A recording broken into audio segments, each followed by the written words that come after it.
The soft hum of the refrigerator was the only sound cutting through the oppressive silence of the kitchen. Marella Donovan stood at the granite counter, her trembling fingers gripping the edge so tightly her knuckles had gone white. The afternoon light filtered through expensive sheer curtains, casting pale shadows across the pristine floors she'd mopped that morning, while her children napped. Everything in this house gleamed with the kind of perfection that money could buy, but couldn't maintain on its own. That fell to her. Always to her. She pressed one hand against her chest, feeling her heart hammering irregularly beneath her palm. The panic attack had started small, just a flutter of anxiety while she was folding the endless mountain of laundry, but it had grown into something that felt like drowning on dry land. Her lungs wouldn't fill properly. Her vision swam at the edges. The walls seemed to be closing in, despite the generous dimensions of this kitchen that could have housed her entire childhood apartment. Upstairs, she could hear the faint sound of Sophia's baby monitor, the soft breathing of her 2-year-old daughter still deep in her afternoon nap. Marco, 4 years old and usually a bundle of restless energy, was also sleeping soundly in his room. They had no idea their mother was falling apart one floor below them, her carefully constructed facade of stability crumbling like sand between desperate fingers. Marella reached for her phone with shaking hands. The screen lit up, showing the wallpaper photo, a picture from 2 years ago when Lorenzo had actually been present for Marco's birthday party. They looked like a perfect family in that frozen moment. His arm around her waist, her genuine smile, the children laughing between them. She barely recognized that version of herself anymore. That woman had still believed her husband's absences were temporary. That woman had still held on to hope. She opened their message thread, her thumb hovering over the keyboard. The last message from him was from 3 days ago. "We'll be late. Don't wait up." Before that, "Meeting ran long." And before that, "Business dinner, back tomorrow." A pattern so consistent it could have been scheduled. She'd stopped asking questions months ago. The answers, when she got them, were always variations of the same dismissive reassurances. The Vescari Empire required constant attention. His responsibilities couldn't be shirked. She needed to understand the sacrifices required of his position. But understanding didn't make it easier to breathe right now.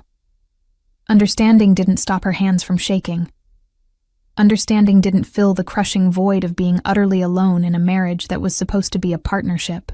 Marella typed 3 letters. SOS. She stared at the message for a long moment before hitting send. It felt simultaneously dramatic and completely inadequate. What else could she say? "I'm having a panic attack and there's no one here to help me, and I'm terrified I'm going to pass out while our children are sleeping upstairs." Would that make a difference? Would Lorenzo's reaction change if she spelled out her desperation more clearly? The message showed as delivered, then read. She waited, watching the screen with desperate intensity. Surely he would respond immediately. Surely those 3 letters, universally understood as an emergency signal, would cut through whatever business meeting or family obligation currently occupied his attention. Surely the man she'd married, the man who'd once promised to always protect her, would see that message and call. 1 minute passed, then 2. The typing indicator never appeared. Marella felt something crack inside her chest, something that had been developing hairline fractures for months finally splitting clean through. She set the phone face down on the counter and focused on trying to breathe steadily. In through her nose, counting to 4. Hold for 4. Out through her mouth for 4. The breathing exercise her therapist had taught her, back when she'd briefly had time to attend therapy appointments before Lorenzo had questioned whether they were really necessary. "You have everything you need," he'd said, his tone reasonable, but firm. "A beautiful home, financial security, healthy children. Many women would be grateful for what you have, Kara. These expensive therapy sessions seem indulgent." She hadn't argued. She'd learned not to argue about things that mattered, because losing those arguments hurt worse than simply accepting defeat from the start. So she'd stopped going to therapy, stopped mentioning her loneliness, stopped expressing needs that were apparently too demanding for a man building an empire.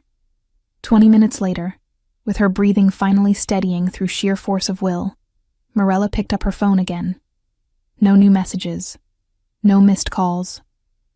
She checked to make sure her service was working, that somehow the response hadn't failed to come through.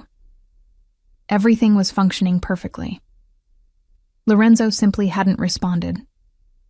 She opened her contacts and scrolled past his name to her sisters. Julia would come if she called. Would drop everything and drive across town to sit with her until the panic passed. But Julia had her own children, her own responsibilities. And explaining why she was falling apart would require admitting truths Morella had been carefully avoiding for months. Admitting that her marriage was dying by inches. Admitting that she was drowning in isolation. Admitting that Lorenzo's increasingly frequent absences weren't just about business. Because Morella wasn't naive. She'd seen the receipts from restaurants she'd never visited, hotels she'd never stayed in. She'd smelled unfamiliar perfume on his jackets. She'd noticed how his phone never left his possession anymore. How he'd changed his password from their wedding anniversary to something she didn't know. She'd watched him become a stranger who occasionally returned to the house they shared. A house that had become more mausoleum than home. She didn't call Julia. Instead, she went to the sink and splashed cold water on her face, staring at her reflection in the window above. At 32, she still looked young, still pretty according to the rare compliments she received. But her eyes held a weariness that no amount of expensive skincare could address. The kind of tired that came from loving someone who'd stopped loving you back, if he ever truly had. The panic attack gradually subsided, leaving her hollowed out and shaky. She made herself a cup of chamomile tea and sat at the kitchen table, cradling the warm mug between her palms. Outside, she could see the manicured garden, the pool that the children would enjoy in summer, the stone pathway leading to the guest house where Lorenzo's security team rotated shifts. All the trappings of wealth and status, all the markers of a successful life. All completely meaningless when she was disappearing inch by inch, and the one person who was supposed to notice didn't even bother to respond to a distress signal. Her phone buzzed. Hope leaped painfully in her chest before she could suppress it. But it wasn't Lorenzo. It was a notification from the bank about a large transaction. She opened it with a sinking feeling, already knowing what she'd find. $50,000 had been transferred from their joint account to an account she didn't recognize. The third such transfer this month.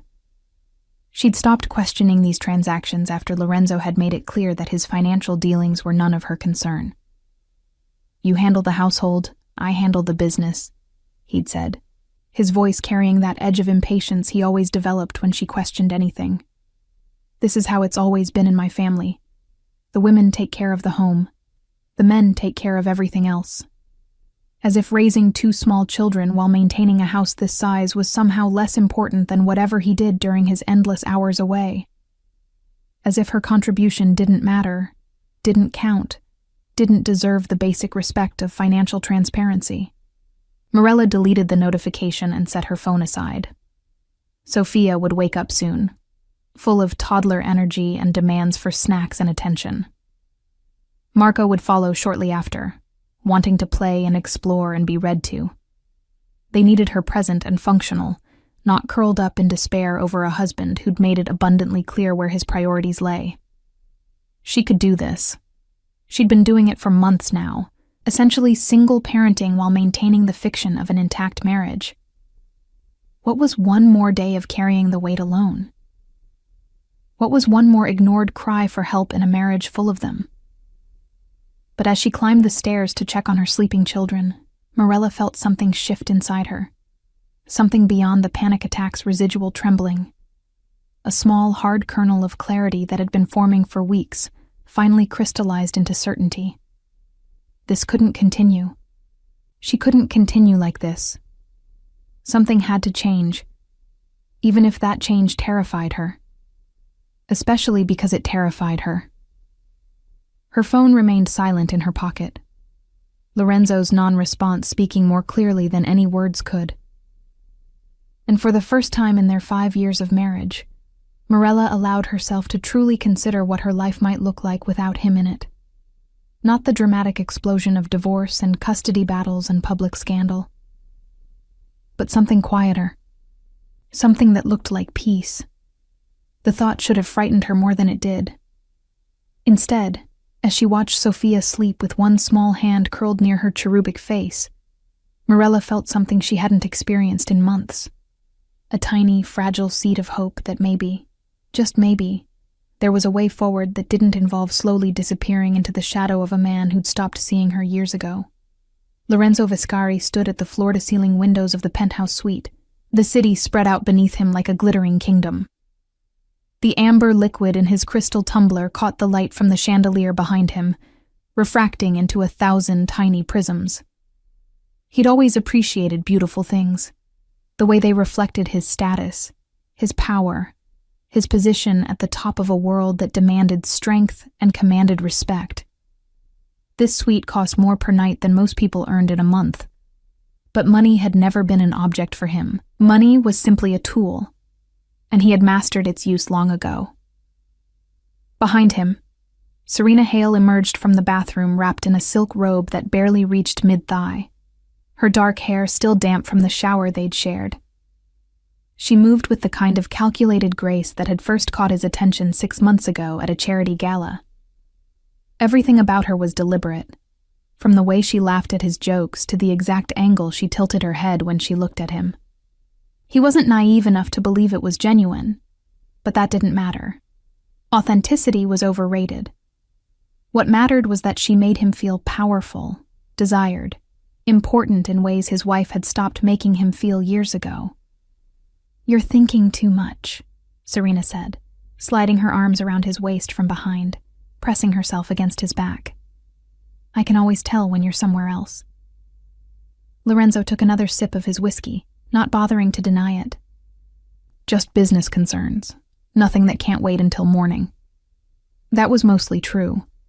There were always business concerns, always deals being negotiated, territories being managed, problems being solved.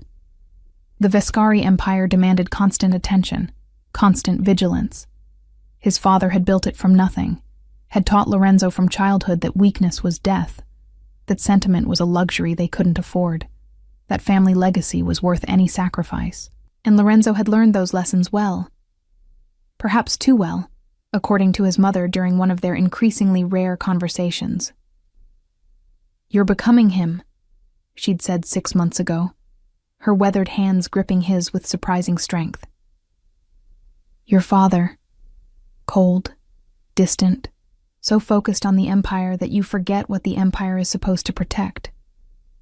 Don't make his mistakes, Lorenzo. Don't lose your family while trying to build a dynasty." He'd dismissed her concerns then, had assured her that everything was fine, that Morella understood the demands of his position, that his children would appreciate the security and opportunities he was providing them. Now, standing in this expensive hotel suite with another woman's arms around him, he wondered if his mother had seen something he'd been willfully ignoring. His phone sat on the marble bar counter, face up and silent. He'd felt it vibrate earlier during dinner, had glanced at it briefly, had seen Morella's name and those 3 letters, SOS. His first instinct had been to call her immediately, concern spiking through his chest. But then Serena had leaned close, had whispered something provocative in his ear, and he'd made a calculation. Morella sent those kinds of messages sometimes when she was feeling neglected, dramatic little pleas for attention that never amounted to actual emergencies. Probably another complaint about being lonely, another request for him to come home early, another attempt to make him feel guilty for working hard to provide for his family. He'd deal with it later, he'd decided. After dinner, after a few drinks, after he'd enjoyed this evening that was supposed to help him relax, to decompress from the constant pressure of running an empire that never slept. Morella would understand. She always understood, eventually. That was what he'd always appreciated about her. her ability to accept the reality of their situation without constant complaint. "Your phone's been lighting up," Serena observed, her tone carefully neutral. She'd learned early in their relationship not to push too hard about his family, not to demand explanations or exclusivity. She played her role perfectly, never asking for more than he was willing to give, always available when he needed distraction, always disappearing discreetly when his real life intruded. It was one of the things he valued about her, that understanding that this arrangement had clear boundaries. "Nothing urgent," Lorenzo said, though he didn't actually know that for certain. He turned in her arms, setting his glass aside to pull her closer. "Where were we before I got distracted?" Serena smiled, that practiced curve of lips that promised pleasure and demanded nothing in return. "I was about to remind you why you like spending time with me." She kissed him, and he let himself sink into it, let himself forget about the message on his phone, the wife at home, the children he barely saw anymore. This was easier, this uncomplicated arrangement where no one expected him to be anything other than successful and generous, where no one looked at him with disappointment in their eyes, where no one made him feel like he was failing simply by being who he was. They moved to the bedroom, and Lorenzo's phone remained on the counter, unread messages accumulating like unpaid debts. He'd check them eventually. Later. When this was over. When he was ready to return to the reality of responsibilities and expectations, and the wife who seemed to look through him rather than at him these days. It was nearly midnight when Serena fell asleep beside him, her breathing deep and even. Lorenzo lay awake, staring at the ceiling, the post-pleasure emptiness settling over him like a familiar coat. This was always the worst part, the moment after the distraction faded, and he was left alone with thoughts he spent most of his time avoiding. Thoughts about how he'd gotten here, how the man who'd once promised to cherish Mirella forever had become the man who couldn't be bothered to respond to her messages. He remembered their wedding day with unexpected clarity. She'd been so beautiful, so full of hope and love and trust. She'd looked at him like he was her entire world, like she believed every promise he made at that altar. And he'd meant those promises then. Had genuinely believed he could be the husband she deserved, while still being the man his empire demanded. But somewhere along the way, those two versions of himself had become incompatible. The man Mirella needed required time, attention, emotional availability, things that felt increasingly impossible to provide when there were always fires to put out, always deals to close, always threats to neutralize. And instead of fighting to bridge that gap, he'd simply let it widen. Had told himself it was necessary, temporary, that she'd understand, because she loved him. Now, lying in expensive sheets that smelled of unfamiliar perfume and betrayal, Lorenzo wondered when understanding had transformed into resignation. When Mirella's patience had curdled into something that looked disturbingly like indifference. He'd noticed it in small ways over recent months, the way she no longer waited up for him, no longer asked about his day, no longer tried to initiate intimacy or conversation. She'd stopped trying, stopped fighting, stopped seeming to care whether he came home at all. He should have been relieved. Instead, he felt a gnawing unease that he couldn't quite name, a sense that something irretrievable was slipping through his fingers while he was too busy to notice or care. His phone buzzed again from the other room. Lorenzo considered ignoring it, letting tomorrow's problems remain tomorrow's. But that unease pushed him out of bed, had him padding naked across the plush carpet to retrieve the device from the bar counter. The screen showed multiple notifications, missed calls from his mother, a text from his attorney about contracts that needed reviewing. And at the bottom, hours old now, Mirella's simple SOS followed by nothing else. Lorenzo opened their message thread, scrolling through the history. When had they stopped having real conversations? Every exchange was logistical now. Reminders about the children's schedules, questions about household matters, brief acknowledgments of his irregular hours. Nothing personal, nothing intimate, nothing that suggested they were anything more than business partners managing the shared enterprise of their family. He should call her, Even now, hours later, he should call to make sure everything was okay, but it was past midnight, and she was probably asleep. And calling now would just confirm that he'd ignored her message for hours while doing exactly what she'd probably suspected he was doing. Tomorrow, he'd deal with it tomorrow. He'd go home early, take her to dinner, remind her why they'd fallen in love in the first place. He'd fix whatever needed fixing. Lorenzo set the phone down and returned to bed, but sleep eluded him. Beside him, Serena stirred, reaching out blindly for him in her sleep. Her hand found his arm, curled around it with possessive comfort, and Lorenzo felt nothing. No affection, no connection, just the hollow satisfaction of a transaction completed. She wanted his money, his status, the lifestyle he could provide. He wanted distraction, validation, the illusion that he was still desirable rather than just successful. It was a fair exchange, he supposed, honest in its dishonesty.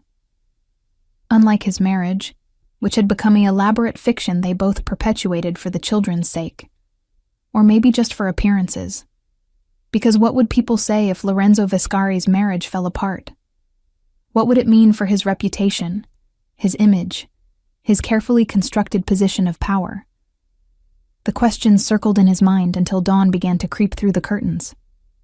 Serena woke slowly, stretching like a cat, already reaching for him with practiced seduction.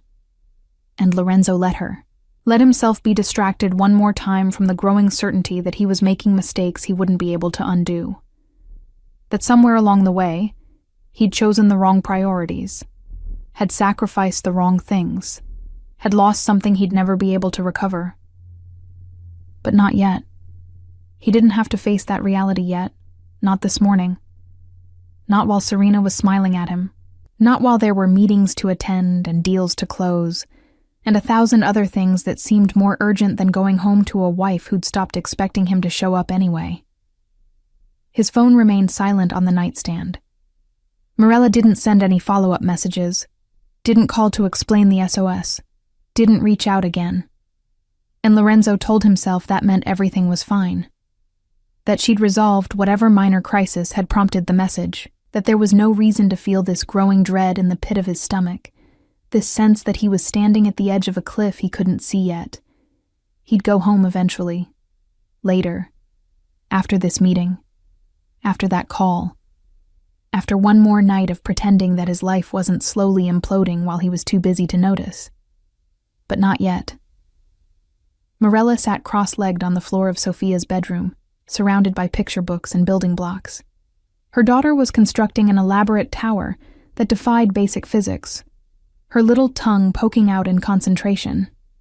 In the doorway, Marco was showing her his latest crayon drawing, a chaotic swirl of colors he insisted was a dragon protecting a castle. Their voices filled the room with innocent chatter, demands for attention and approval, the uncomplicated needs of children who still believe their mother could fix anything. If only they knew how close she'd come to breaking completely yesterday. How she'd stood in that kitchen, drowning in panic while they slept peacefully upstairs. How she'd sent that desperate message to their father and received nothing but silence in return. 24 hours had passed since she'd typed those 3 letters. 24 hours of waiting for a response that never came, for a phone call checking on her, for any indication that Lorenzo cared whether she was alive or dead. The silence had been its own kind of answer. "Mama, look." Sophia's tower finally collapsed, blocks scattering across the carpet. Instead of crying, she laughed with pure delight, already gathering pieces to start again. That resilience, that ability to find joy even in failure, made Morella's throat tight with emotion. Her children deserved better than what she was modeling for them, better than a mother slowly disappearing into depression, better than a father who couldn't be bothered to check if his wife was okay, better than a marriage held together by nothing but inertia and fear. Morella's phone sat beside her, face down on the carpet. She'd checked it compulsively throughout the morning, each time hoping and dreading in equal measure. Nothing from Lorenzo. A few texts from Julia about weekend plans. a reminder about Marco's upcoming dentist appointment, the mundane minutiae of life continuing despite her internal crisis. She thought about calling him, demanding to know why he'd ignored her SOS. But what would that accomplish? He'd have an excuse, another story about urgent business, or dying phone batteries, or simply not seeing the message until it was too late to respond.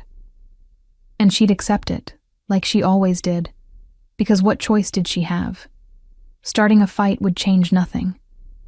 Lorenzo would promise to do better, to be more present, to remember that his family needed him. He'd make those promises with complete sincerity, maybe even believing them himself. And then a week would pass, maybe 2, and everything would return to exactly how it was before. This cycle had repeated so many times she'd lost count.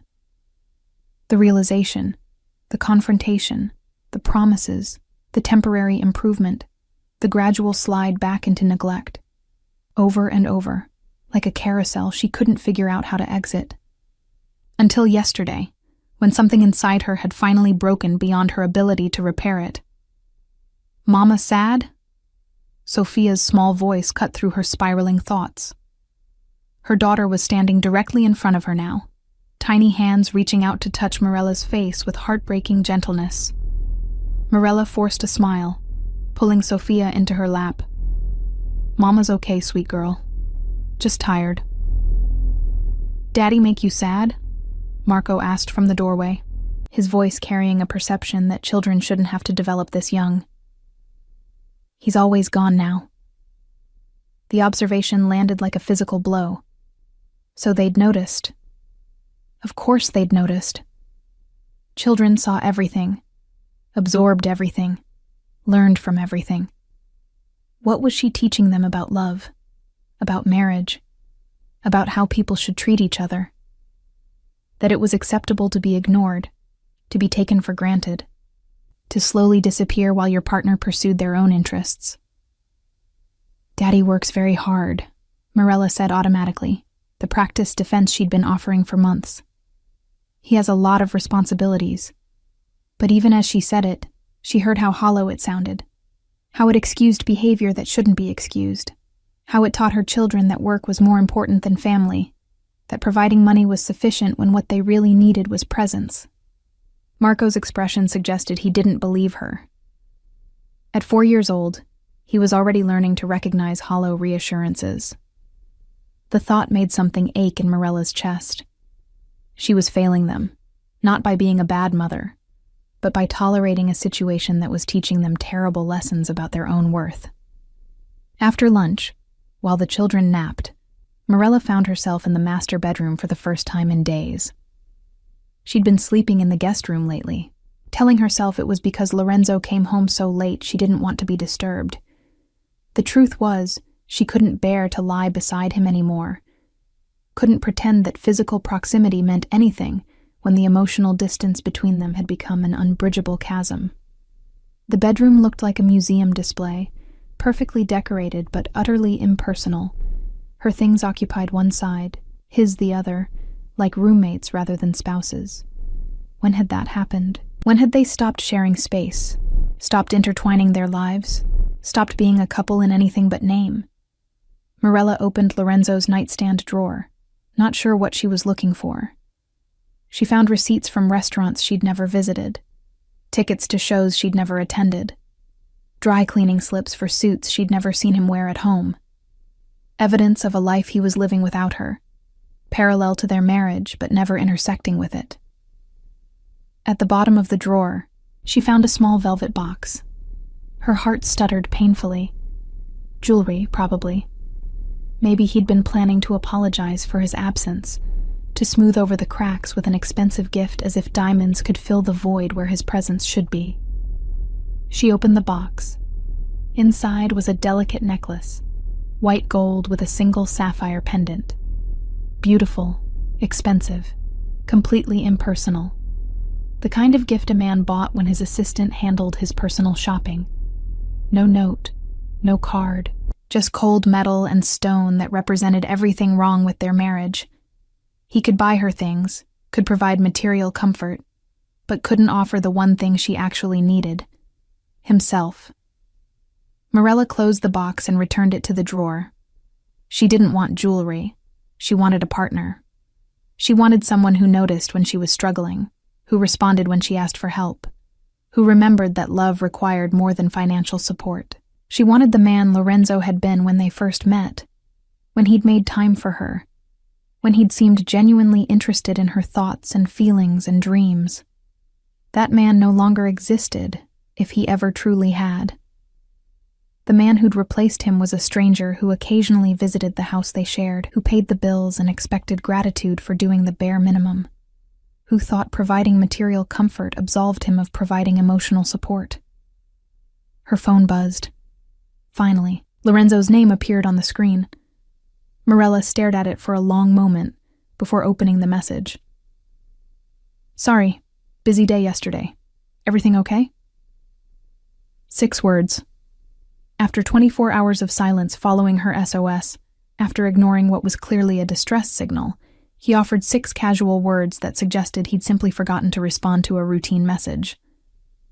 No concern, no urgency, no indication that he understood those 3 letters had meant his wife was in crisis. Morella's fingers hovered over the keyboard. She could explain, could tell him about the panic attack, could express her hurt at being ignored when she needed him most. She could start another fight that would end with empty promises and temporary change before everything reverted to this painful status quo. Or she could stop, could finally accept what had become undeniable. Their marriage was over in every way that mattered. They were already living separate lives. The only question was whether she'd continue pretending otherwise, or whether she'd find the courage to acknowledge reality and move forward. Her response came from someplace deeper than conscious thought, from the part of her that had fractured yesterday and was beginning to reassemble into something different, something harder, something that refused to disappear quietly anymore. "Don't worry about me anymore. Just take care of the children when you see them. I don't have the strength to keep fighting for something you gave up on a long time ago." She hit send before she could second-guess herself. The message showed as delivered, then read almost immediately. She watched the typing indicator appear, disappear, appear again. Lorenzo was clearly struggling to formulate a response, probably shocked that she'd finally stopped accepting his non-answers and hollow reassurances. The typing indicator continued for several minutes. Morella waited, her heart pounding, wondering what he'd say. Would he finally wake up? Finally recognize what he was losing? Would he call, demand to talk in person, fight to save what remained of their marriage? Finally, his response came through. "Morella? What are you saying? Can we talk about this later? I'm in the middle of something important." She laughed, a sound with no humor in it. Even now, faced with his wife essentially ending their marriage, he couldn't prioritize her. Still had something more important demanding his attention. Still believed she'd wait indefinitely for scraps of his time and consideration. "No," she typed back. "We can't talk later. We should have talked months ago. Years ago, maybe. But it's too late now. I'm done, Lorenzo. I'm done waiting for you to remember you have a family. I'm done being invisible in my own marriage. I'm done teaching our children that this is what love looks like." This time she didn't wait for his response. She turned off her phone, silencing whatever excuses or protestations he might offer. They'd all be variations of the same themes anyway. He'd been busy, under pressure, dealing with important matters. He'd promised to change, to do better, to make her a priority. He might even believe it himself for a moment. But nothing would actually change, because the problem wasn't that Lorenzo didn't know what she needed. The problem was that meeting those needs required sacrifices he wasn't willing to make. The clarity that washed over her felt like emerging from underwater after nearly drowning. Yes, ending her marriage was terrifying. Yes, single parenthood would be challenging. Yes, there would be financial complications and social judgment and painful conversations ahead. But at least she'd be able to breathe. At least she'd stopped slowly disappearing into the shadow of a man who'd stopped seeing her long ago. Morella pulled her suitcase from the closet and began to pack, her movements mechanical but purposeful. She didn't take much, just essentials for herself and the children. Lorenzo could keep the house, the expensive furniture, all the material possessions that had never made her happy anyway. She just wanted out, wanted space to remember who she'd been before becoming Mrs. Lorenzo Viscari wanted the opportunity to be someone her children could respect, rather than pity. Sophia and Marco would wake soon from their naps. She'd load them in the car, drive to her childhood home where her mother still lived, and figure out the rest from there. One step at a time. One day at a time. Learning to build a life that wasn't defined by someone else's absence. Her wedding ring sat on the dresser, catching afternoon light. Morella looked at it for a long moment, remembering the day Lorenzo had slid it onto her finger, promising forever. She'd believed him then, had built her entire future around that belief. Now she understood that forever meant different things to different people. For her, it had meant commitment, partnership, choosing each other every day. For Lorenzo, it had apparently meant providing financial security while his actual life happened elsewhere. She left the ring where it lay, a small circle of gold that represented promises neither of them had been able to keep, and walked out of the bedroom without looking back, ready to finally stop disappearing and start becoming visible again, even if that meant doing it alone. Lorenzo stared at his phone screen, reading Morella's messages for the 5th time. The words hadn't changed, but their meaning seemed to shift with each reading, becoming more real, more final, more devastating. She was done. After 5 years of marriage, after 2 children, after building a life together, his wife was simply done. And somehow, he'd missed every warning sign that had led to this moment. His office felt suffocating despite its generous dimensions. The mahogany desk his father had imported from Italy, the leather chairs that cost more than most people's monthly rent, the floor-to-ceiling windows overlooking his empire, none of it provided comfort now. Everything that had once represented success now felt hollow, meaningless in the face of what he'd apparently lost while he wasn't paying attention. "Mr. Viscari?" His assistant's voice came through the intercom. "Your 2 o'clock is here. Should I send them in?" Lorenzo looked at his calendar, seeing meetings stacked back to back until well past dinner time. Important meetings, he'd thought when he scheduled them. Critical for business, essential for maintaining his position, impossible to reschedule without consequences. But now, looking at Morella's final message still glowing on his screen, he wondered what he'd actually been prioritizing all this time. "Cancel it," he said. "Cancel everything today. I need to go home." A pause, loaded with surprise. He never canceled meetings, never put personal matters before business obligations. His reputation for ruthless reliability was part of what made him formidable in negotiations. "Are you certain? The Castellano deal." "I said cancel it." His voice came out harsher than intended. "Reschedule for next week. Make apologies.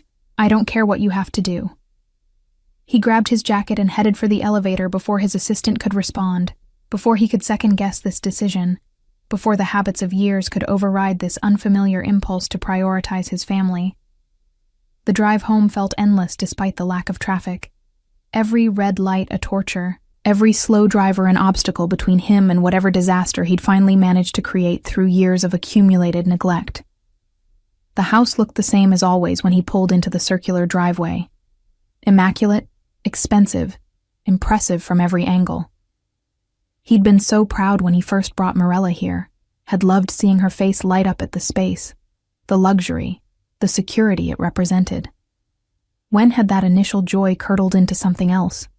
When had this house transformed from a home into an elegant cage? Lorenzo let himself in quietly, listening for sounds of his family. The silence that greeted him was absolute and wrong. Usually by this hour, he could hear Marco's endless questions, Sophia's delighted squeals, Morella's patient responses. Now, nothing. Just the oppressive quiet of an empty house. "Morella?" he called out, climbing the stairs 2 at a time. "Kids?" No answer. He checked their bedroom first, finding it exactly as he'd left it that morning, bed made with military precision, everything in its place. The children's rooms were similarly empty, though Sophia's building blocks were scattered across her carpet, abandoned mid-construction. Marco's dragon drawing lay on his desk, colors still vibrant. Lorenzo's phone buzzed. A text from his mother. "Why is Morella at my house with the children? What did you do?" Relief and dread warred in his chest. At least she hadn't disappeared completely, hadn't taken the children somewhere he couldn't find them. But the fact that she'd gone to his mother, that she'd left without even a note, suggested this wasn't a temporary cooling-off period. This was serious. This was possibly irreversible. He called his mother immediately. She answered on the first ring, her voice sharp with concern and barely suppressed anger. "Lorenzo, finally. What have you done to that poor girl?"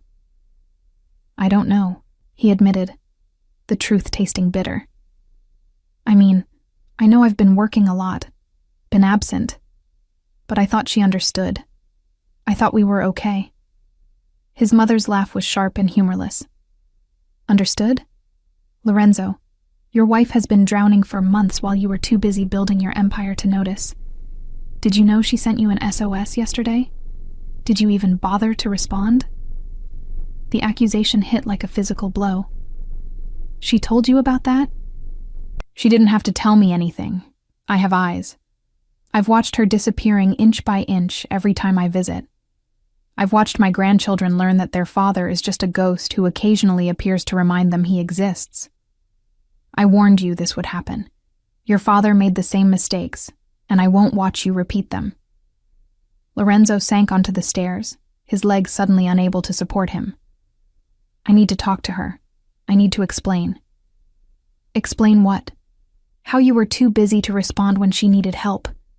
How you've been spending your time with that woman." "Yes, Lorenzo, I know about Serena. The whole family knows. The question is whether your wife knows, and whether that's the final straw that broke her." Shame burned through him, hot and horrible. "How long have you known?" "Does it matter? What matters is that you've been throwing away your family for what? A woman who's clearly only interested in your money? A business empire that will mean nothing if you have no one to share it with? You're more like your father than I feared, and that's not a compliment. Let me talk to Morella, please." A long pause, filled with his mother's disapproving silence. Finally, "She doesn't want to see you. She's barely holding herself together, Lorenzo. Those children keep asking where their father is. Why Mama's crying when they're going home. What am I supposed to tell them?" "Tell them I'm coming. Tell them I'll fix this." "Some things can't be fixed with money or promises, my son. Some things, once broken, stay broken. Maybe it's time you learned that lesson before you lose everything that actually matters." She hung up before he could respond. Lorenzo sat on the stairs of his empty house, surrounded by expensive things that suddenly felt worthless, and tried to remember when he'd stopped being the kind of man his wife could depend on. The kind of father his children deserved. The kind of husband he'd promised to be. His phone showed a text notification from Serena. Tonight? She'd added a suggestive emoji, clearly expecting their usual arrangement to continue without interruption. Lorenzo looked at the message and felt nothing but revulsion. What had he been thinking? What possible justification could exist for risking his family, his marriage, his children's happiness for someone who wouldn't look twice at him if he lost his money tomorrow? Serena had never been anything more than a transaction, an ego boost purchased at the cost of everything real in his life. He typed a response. "We're done. Don't contact me again." Before she could reply, he blocked her number. It wouldn't fix what he'd broken, wouldn't erase months of betrayal, but it was a start. a small first step toward becoming someone who deserved a second chance, if second chances were even still possible. The house felt like a mausoleum as Lorenzo wandered through it, seeing it through new eyes. Morella's touches were everywhere, the careful decorating choices that had turned this showcase into something resembling a home. Photos of the children at various ages, artwork they'd created proudly displayed, small personal items that reflected her taste and personality. She'd built a life here, had tried to create warmth in these cold, expensive rooms. And he'd been too busy, too distracted, too absent to appreciate any of it. In the kitchen, he found a grocery list in her handwriting. Simple things: milk, bread, fruit for the children, pasta for easy dinners. The mundane evidence of her life managing household details while he was off doing what he'd convinced himself were more important things. When had he started believing that making money mattered more than being present? When had he adopted his father's ruthless prioritization of business over everything else? His mother's words echoed in his mind. Your father made the same mistakes. Lorenzo had spent his childhood watching his parents' marriage slowly die, watching his mother become a beautifully dressed ghost in her own home, watching his father justify endless absences with speeches about legacy and responsibility and sacrifice. He'd sworn he'd be different, that when he had a family, they'd come first, that he wouldn't repeat his father's mistakes. And yet, here he was, having replicated those exact patterns without even noticing. Too proud to admit he was becoming the man he'd once pitied.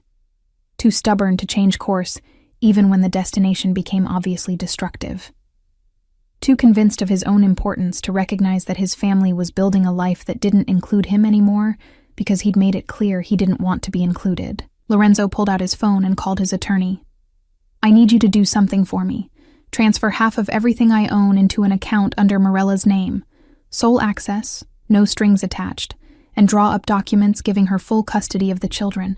Whatever she decides about our marriage, I want her to know she's financially secure and the kids are protected.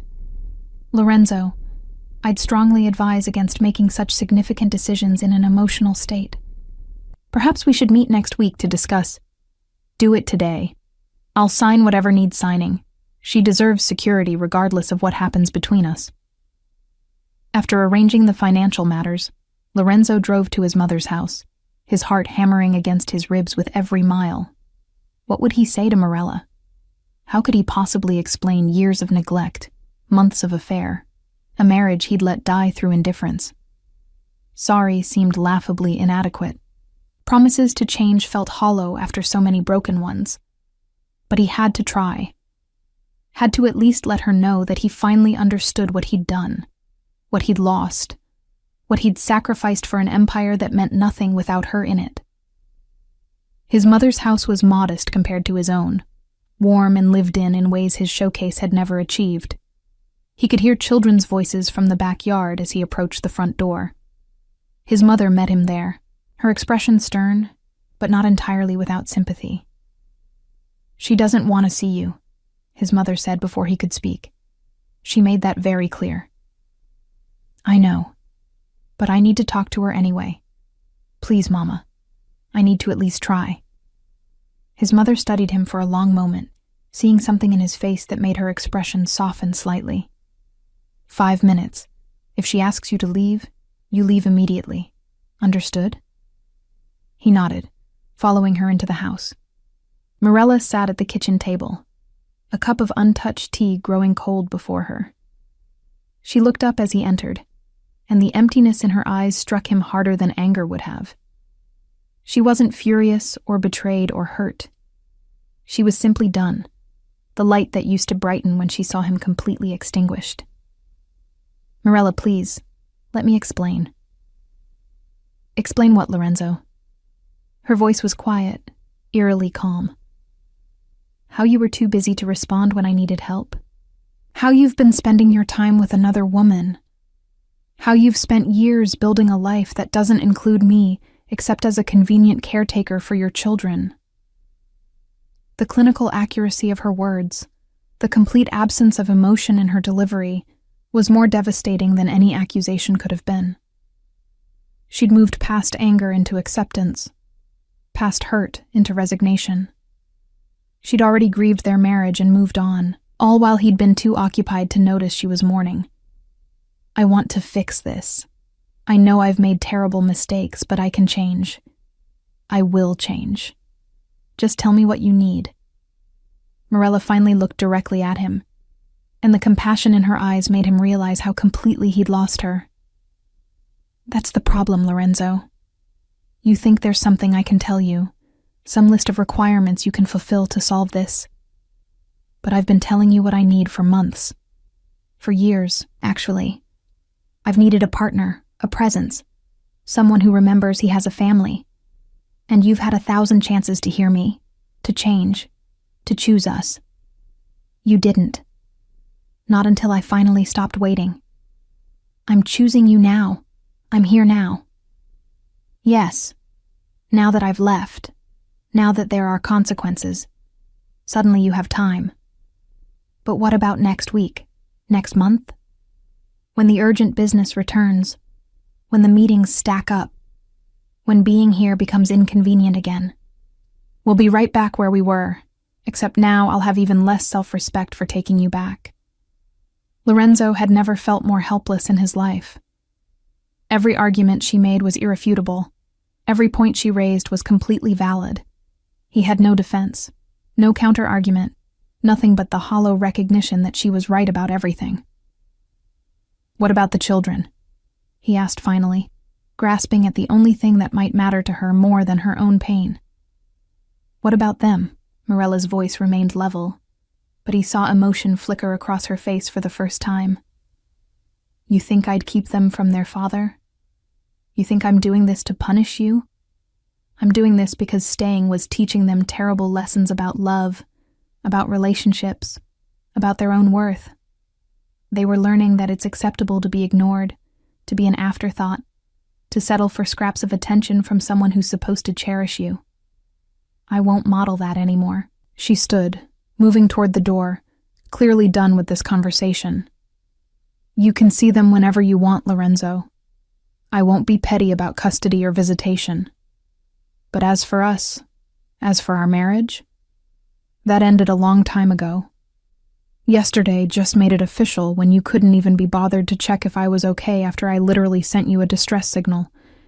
That told me everything I needed to know about where I rank in your priorities. You're wrong. You're my highest priority. You and the children. Morella smiled sadly. No, we're not. And maybe we never were. Maybe I was just naive enough to believe we could compete with your empire, your reputation, your desperate need to prove you're better than your father by becoming exactly like him. But I'm done competing for attention from someone who's already chosen what matters most. I hope it keeps you warm at night, Lorenzo. I really do. Because it's all you're going to have left. She walked out, leaving him standing in his mother's kitchen, finally understanding what he'd lost, and exactly how he'd lost it. And the worst part, the absolute worst part, was knowing she was right. About all of it. He'd had countless chances to change, to do better, to remember what actually mattered. And he'd squandered every single one, convinced that tomorrow would be soon enough, that she'd understand one more day, that his family would always be there waiting when he finally got around to prioritizing them. Now tomorrow had arrived, and his family was building a life without him in it. And he had no one to blame but himself. 3 months had passed since Morella left, though to Lorenzo it felt simultaneously like yesterday and a lifetime ago. He'd become intimately familiar with the peculiar torture of watching your family exist without you, of being relegated from central figure to occasional visitor in your children's lives. Every Wednesday and every other weekend, he had Marco and Sophia, and those hours had become both the highlight and the deepest agony of his existence. Today was Wednesday. Lorenzo had left work at 3, a shock to his staff who were still adjusting to his new schedule. The empire hadn't collapsed from his reduced hours, another uncomfortable truth he'd been forced to confront. All those years of insisting his constant presence was essential, had been largely self-aggrandizement. His managers were perfectly capable of handling daily operations. His presence had been important, but not indispensable, a reality that undermined years of justifications for his absence from home. He pulled up to his mother's house where Morella was now living. The modest single story that had somehow become more of a home than his mansion had ever been. The front yard showed evidence of his children's presence. Chalk drawings on the driveway, a small bike with training wheels leaning against the porch, Sophia's beloved stuffed rabbit abandoned on the front steps. Normal, everyday evidence of childhood that he'd barely noticed when they lived with him. Before he could knock, the door flew open and Marco launched himself forward. "Daddy!" The force of his son's greeting nearly knocked Lorenzo backward. He caught Marco, lifting him easily despite the boy's growth over recent months. Sophia appeared in the doorway a moment later, more reserved but no less excited. At 2, she didn't fully understand why Daddy no longer lived with them, but she'd learned to treasure these Wednesday visits. "Hey, buddy. Hey, sweetheart." Lorenzo's voice caught as Sophia wrapped her small arms around his leg.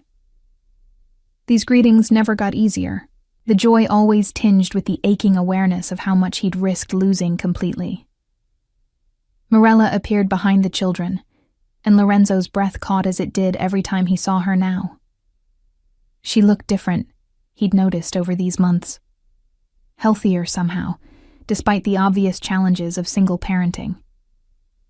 The perpetual exhaustion that had shadowed her eyes during their marriage had faded.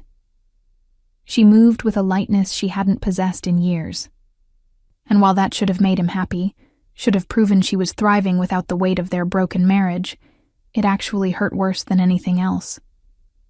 She was better off without him. Demonstrably, visibly better off.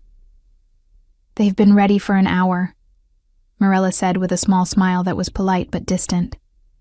"Marco wanted to wear his special shirt you got him." Sophia picked out her favorite dress. "They look perfect."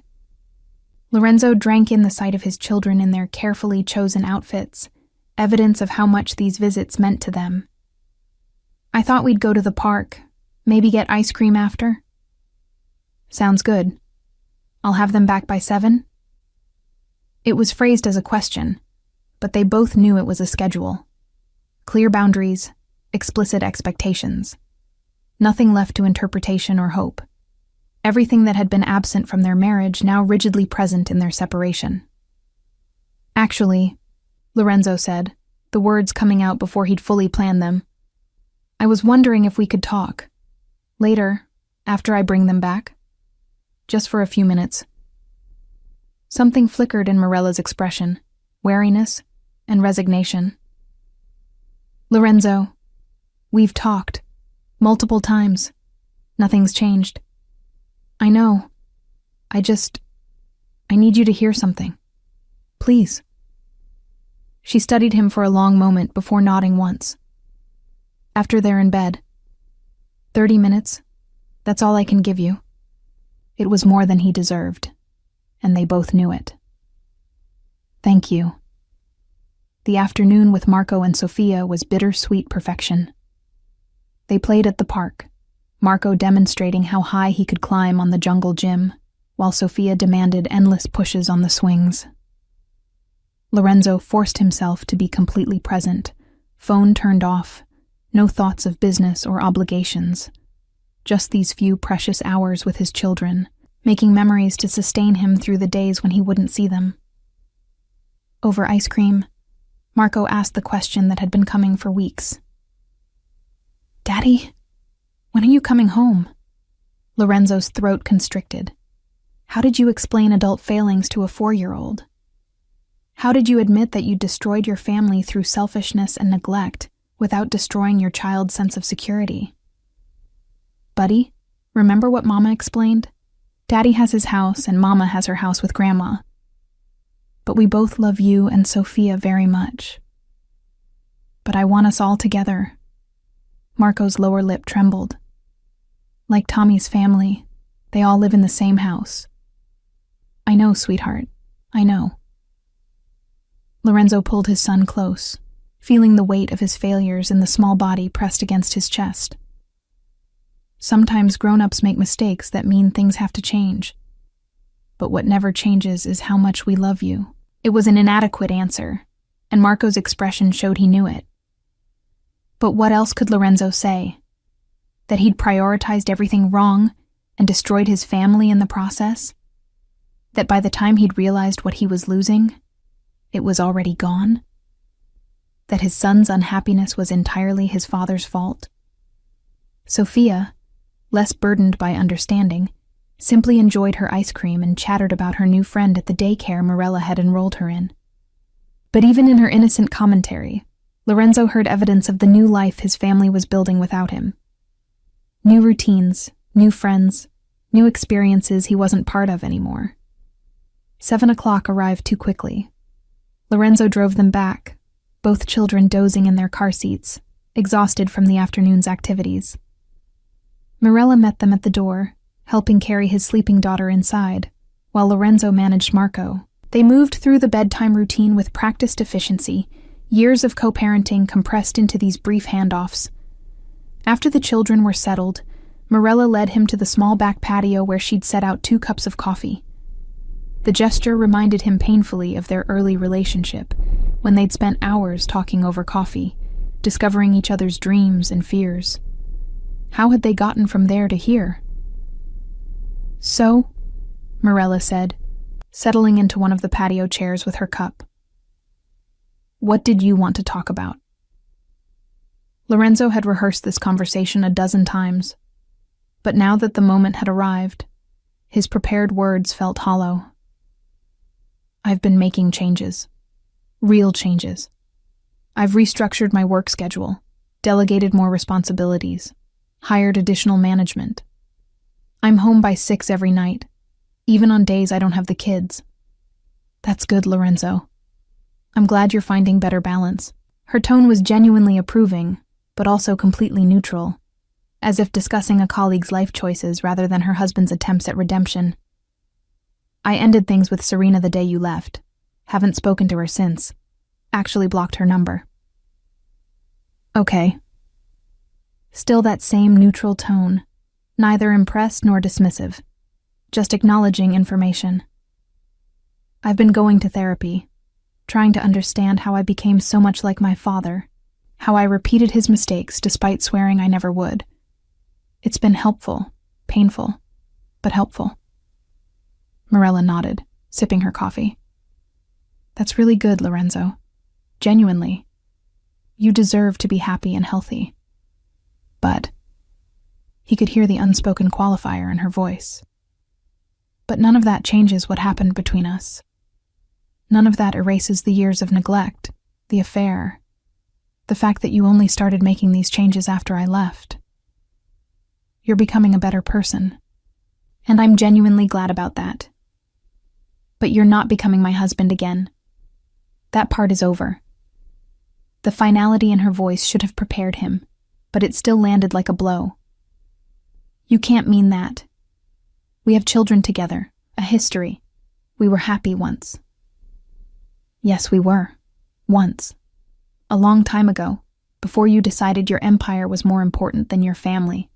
Before you started treating me like a convenient accessory rather than a partner. Before you stopped seeing me entirely." She set down her coffee cup, her expression sad, but resolved. "Lorenzo, I spent years disappearing, slowly becoming less of myself until I was just a ghost managing your household. I won't go back to that. I can't go back to that, even if I wanted to. I'm different now. You've learned not to take me for granted because I left. That's not the same as valuing me because you love me. That's fear of consequences, not actual change. And the minute you felt secure again, the minute you thought you'd done enough penance, you'd slide right back into those same patterns. Because that's who you are, Lorenzo. That's who your father taught you to be. That's not fair." But even as he said it, Lorenzo wondered if she was right. Would he maintain these changes indefinitely? Or would they gradually erode once the immediate crisis passed? He wanted to believe he was fundamentally different now, but wanting something didn't make it true. Maybe it's not fair, Morella acknowledged, but it's realistic. I know you, Lorenzo. I know how you operate. You're good in a crisis, excellent at solving immediate problems. But the day-to-day work of maintaining a relationship, the constant small choices to prioritize your partner, the emotional availability required for real intimacy, those aren't your strengths. And I'm not willing to spend the rest of my life hoping you'll change in fundamental ways you've shown no capacity for changing. So that's it? You've just decided our marriage is over, and nothing I do matters? It's not that nothing you do matters. What you're doing is important and valuable, just not sufficient to rebuild what we had. You're becoming a better father, and that matters enormously for Marco and Sofia. You're becoming a healthier person, and that matters for you. But us? The marriage? That required work we should have been doing years ago, and I don't have the energy or desire to start now. I'm tired, Lorenzo. I'm tired of fighting for a relationship alone. I'm tired of being disappointed.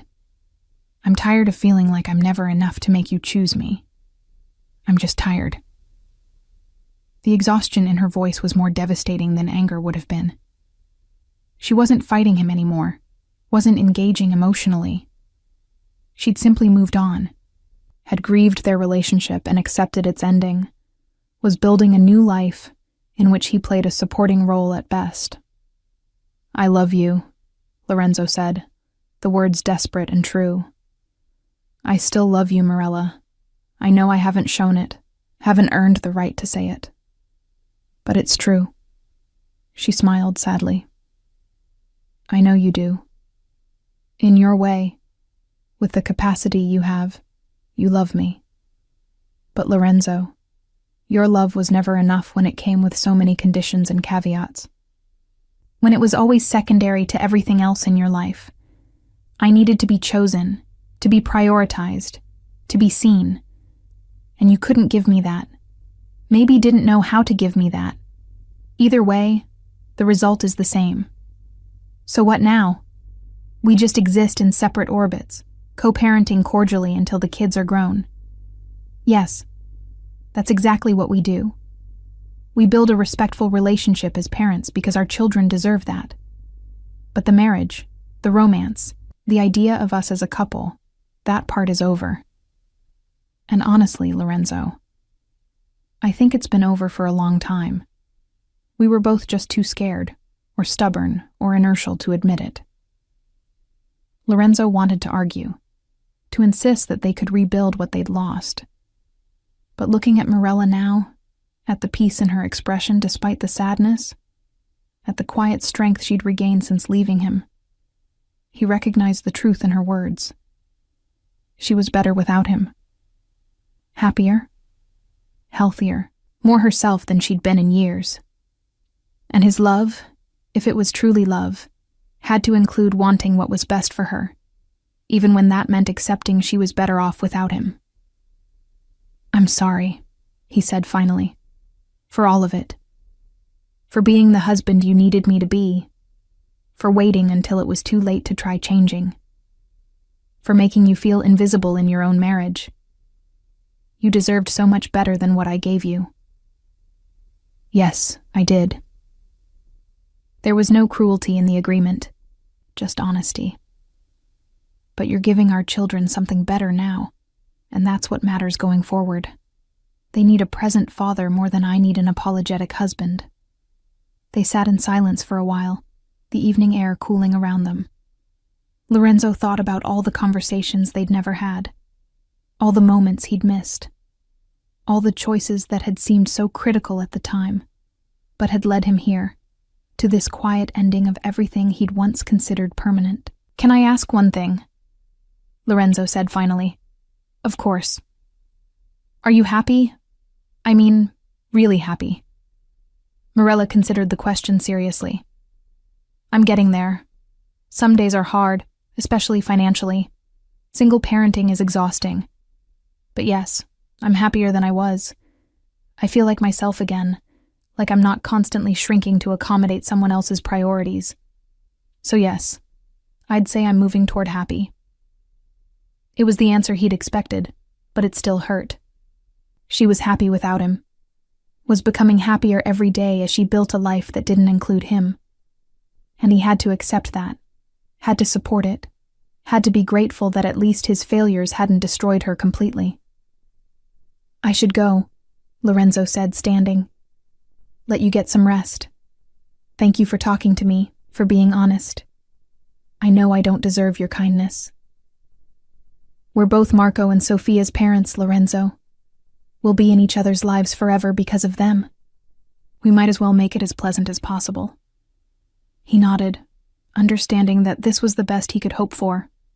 Not reconciliation, not romance, not the restoration of what he'd destroyed. Just cordial cooperation in raising the children they both loved. It was so much less than he'd once had, less than he'd taken for granted for years.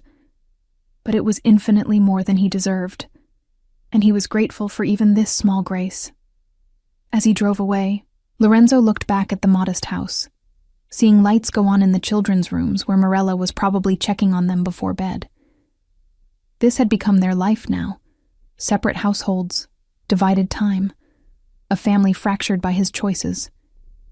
And while he couldn't undo the past, couldn't reclaim what he'd carelessly discarded, he could at least try to be the father his children deserved, even if he'd failed completely at being the husband Morella had needed. It wasn't enough, would never be enough. But it was all he had left to offer, and he'd spend the rest of his life trying to be worthy of even this diminished role in their lives. 6 months after Morella left, Lorenzo discovered what Serena Hale had truly been after all along. The revelation came through his attorney on an ordinary Tuesday afternoon, delivered with the clinical precision of someone reporting a terminal diagnosis. Mr. Vescari, we've discovered irregularities in several accounts. His attorney's voice carried carefully controlled alarm. Significant withdrawals and transfers dating back approximately 8 months, all authorized with signatures that appear to be yours, but which we now suspect are forgeries. Lorenzo felt ice crystallize in his veins. How much? Approximately 3 million, spread across various accounts and dummy corporations. The sophistication suggests professional assistance, someone with intimate knowledge of your financial structure.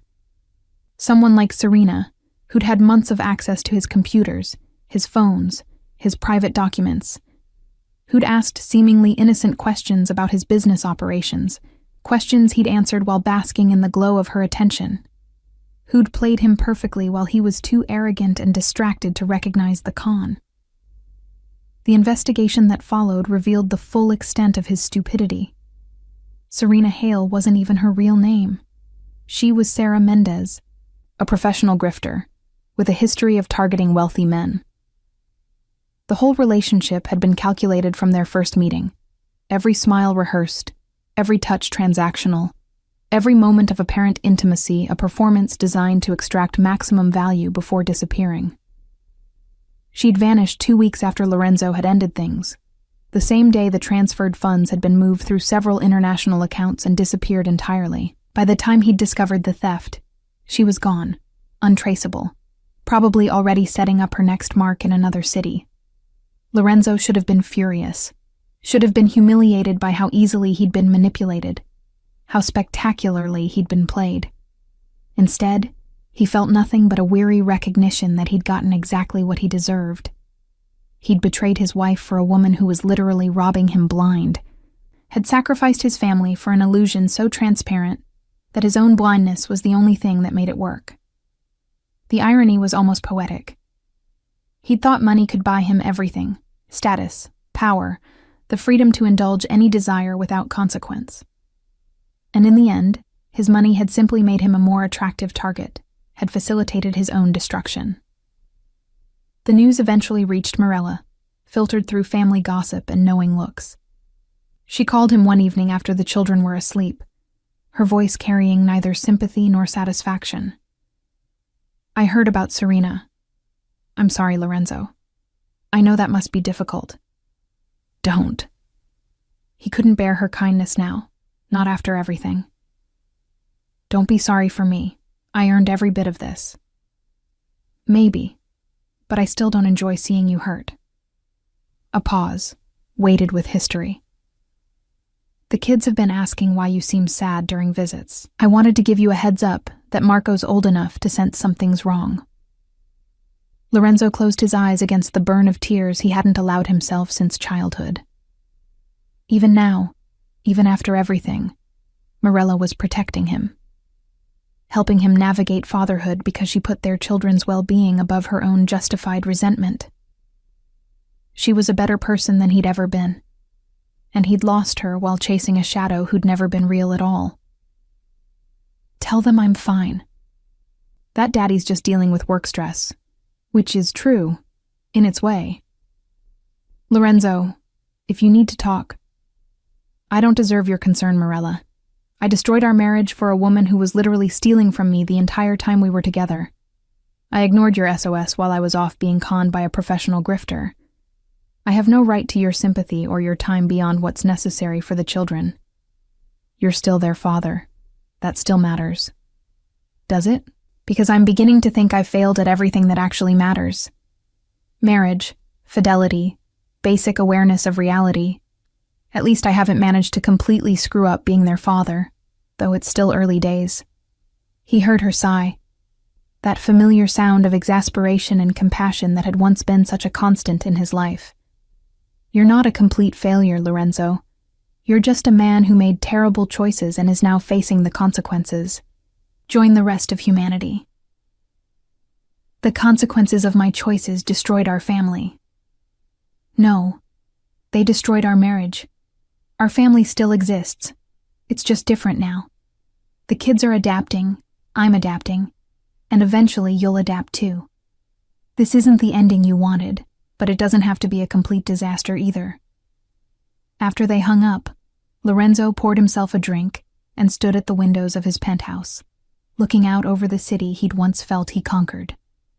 The empire his father had built, that he'd expanded, that had demanded so much sacrifice. It all felt meaningless now. A glittering cage he'd built for himself, while convincing himself it was freedom. His phone showed recent photos from Marco and Sophia's visit last weekend. Marco grinning with ice cream on his face. Sophia asleep on his lap during a movie. Evidence that he was managing to be present for them now, managing to be the father they deserved, even if he'd failed spectacularly at being the husband Morella had needed. It should have felt like victory. This evidence that he was changing, growing, becoming better. Instead, it felt hollow. Because the only person he wanted to share these moments with, the only person whose approval would have meant anything, had moved on completely. Was building a life that didn't include him, except in carefully controlled increments. Lorenzo saw her occasionally beyond the custody handoffs. At school events, birthday parties, family gatherings his mother insisted on hosting despite the obvious discomfort. Morella was always gracious, always cordial, treating him with the polite distance one might extend to a pleasant acquaintance. No anger, no resentment, but also no warmth, no lingering connection, no suggestion that they'd once known each other intimately. She'd truly moved on, had grieved their marriage, accepted its ending, and stepped into a new life with apparent ease. Sometimes he caught her laughing with his sister, saw her relaxed in ways she'd never been during their marriage, and while he was genuinely glad she'd found peace, it hurt worse than any anger could have, because she was better without him. Demonstrably, obviously better, which meant their marriage hadn't just failed, it had been actively harmful to her. She'd been slowly disappearing under the weight of his neglect, and removing that weight had allowed her to return to herself. The woman he'd fallen in love with had been there all along, just buried under years of accumulated disappointment and resignation. A year passed, then 2. Lorenzo maintained his revised schedule, continued therapy, rebuilt some aspects of his life while accepting that others were irreparably broken. He saw his children regularly, built genuine relationships with them now that he was actually present. Marco started kindergarten. Sophia began preschool. They grew and changed, and he was there to witness it, participate in it, be part of it in ways he'd never managed during his marriage. But the loneliness was crushing. The penthouse felt emptier every night. The bed seemed vast and cold. The silence was oppressive in ways it had never been when he'd convinced himself solitude was freedom, rather than isolation. He'd traded his family for an empire that couldn't keep him warm, for success that tasted like ash, for power that meant nothing without someone to share it with. Sometimes he saw Morella smile at something one of the children said, saw the lightness in her expression, the ease in her posture, and he understood with painful clarity that he'd had something precious, something irreplaceable, and had discarded it for illusions and lies because he'd been too arrogant to recognize value when it lived beside him every day. The final realization came on a spring evening, 2 years after their separation. Lorenzo had picked up the children for his Wednesday visit, and Marco had immediately launched into excited chatter about Mama's new friend, a teacher at his school who'd apparently been coming around occasionally. Mr. David is really nice. He helped Mama fix the fence and he brings us cookies, and he makes Mama laugh a lot. Lorenzo had frozen, the casual mention landing like a physical blow. Of course, Morella was moving on completely, meeting other people, building a new life that might eventually include someone else. She was still young, still beautiful, still the kind of person anyone would be lucky to have. Why shouldn't she find someone who would treat her the way she deserved, who would prioritize her the way Lorenzo never had? The jealousy was irrational and completely inappropriate. He had no claim on her anymore, no right to feel anything but happiness, that she might find joy again. But knowing something intellectually and feeling it emotionally were entirely different things, and Lorenzo spent that entire visit with his children in a fog of misery he couldn't quite shake. When he dropped them off that evening, Morella immediately noticed something was wrong. "Lorenzo, are you okay?" "Marco mentioned Mr. David," he said, the words escaping before he could stop them. "I'm glad that you're finding happiness. You deserve it." Something complicated crossed her face. "David is a friend. The kids have gotten ahead of themselves. But yes, I'm dating occasionally. Not seriously, but I'm open to possibilities now." She studied him carefully. "Does that bother you?" "I have no right for it to bother me. You've moved on, as you should. I hope whoever eventually earns your trust treats you the way I didn't. The way you always deserved." Morella's expression softened with something that looked like pity, which was somehow worse than anger would have been. "Lorenzo, you need to move forward too. Not necessarily dating, but letting go of what we were. Accepting that this is our reality now. We're co-parents, and we're doing a good job of it. But the marriage, the romance, the idea of us together, that needs to stay in the past for both our sakes." She was right, of course. She was always right these days, had a clarity about their situation that he still struggled to accept. He needed to let go, to stop waiting for some impossible reconciliation, to accept that his choices had closed certain doors permanently. But understanding what he should do and actually doing it proved to be different things entirely. Because Lorenzo had finally learned the lesson his mother had tried to teach him years ago, that empires crumble, that money disappears, that power fades. But family, real family built on love and respect and presence, that was the only thing that truly lasted. And he'd learned it too late, after he'd already lost what mattered most, after he'd already proven himself incapable of cherishing what he'd been given. The final irony was that he'd become, in many ways, the man Morella had needed him to be. Present, attentive, emotionally available, prioritizing family over business. But he'd become that man only after losing his family, only in the aftermath of catastrophic failure. The change was real, but it didn't matter anymore. He was a better person now, but he was a better person alone, watching his former wife build a new life while he existed in the margins of his children's world. forever the visiting father, rather than the present husband he should have been all along. And he had no one to blame but himself. No one to resent but the man he'd been, the choices he'd made, the priorities he'd established. He'd gotten everything he'd thought he wanted: success, power, freedom from domestic obligations, and it had cost him everything that actually mattered. It was, Lorenzo reflected in his quiet moments, exactly what he deserved. Not justice, perhaps, but consequences. And he would spend the rest of his life living with those consequences, watching his family thrive without him, being grateful for the small role he'd managed to salvage, while mourning the life he'd carelessly destroyed. Some mistakes couldn't be fixed, some damage couldn't be repaired, some losses were permanent, and all the money in the world, all the power and status and empire, couldn't buy back a single moment of what he'd thrown away. That was his punishment, and it was appropriate. To finally understand the value of what he'd lost, but only after it was irretrievably gone. To become the man he should have been, but too late for it to matter. To love his wife completely, finally, with the depth she'd always deserved, but only after she'd stopped being his wife at all. It was a hollow victory indeed, this self-awareness that came with perfect hindsight and no remaining opportunity for redemption. And Lorenzo would carry that hollowness for the rest of his life, a constant reminder of what love looked like when it was given too late to the wrong priorities by someone who finally understood their value only after they'd disappeared entirely.